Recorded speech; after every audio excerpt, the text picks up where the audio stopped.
I had another friend who said to me, oh, congratulations. You hit the place where your conception of God or the divine was too small to carry you through the place that you needed to get to. When you listen to The Dark Night of the Soul, what they say is the reason that I loved it immediately, was they described it as feeling arid inside.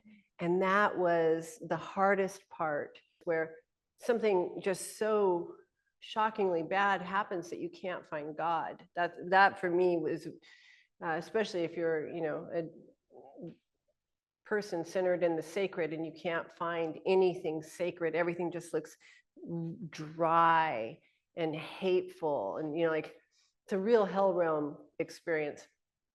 And then so that your conception of God or the divine isn't big enough, and you have to break it. And when you break it, you lose the prior sense that you knew. And in the transition, it's dry. But my experience is it does go that much deeper. And I think all of us have muscle memory of something breaking, feeling hopeless, and then getting infinitely better on the other side. So you got to keep that in there as you're making the journey, or I did anyway, and do on a daily basis. And then so you're in that place. And then here's the thing that I just said to someone today who can always pull it back together and couldn't today. They were in a place where they couldn't pull it back together. And I said, the thing about it is to consider this as the reward for your good work. In our culture, we have anything that makes it that you can't produce for a period of time, a sign of failure. No, you succeeded. You caught the attention of the Buddhas and Bodhisattvas so that you could be brought down into the land of Persephone, and into the place where you get disintegrated, reworked, put back together as a deeper being, to rise as, and then we'll say as Jesus, the gardener, to rise in humility so that you can go about doing your work. That's the blessing, that's the promise. And disintegration is not always joyous. And when I was in Mongolia, right before I came back to face things, I got a reading, an oracle reading, and they said, this will be extraordinarily difficult. This path will be extraordinarily difficult, but you will experience supreme happiness at the end. And I feel like that is now how I code every single one of those dips into darkness. Like, okay, here we are, it's going to be difficult.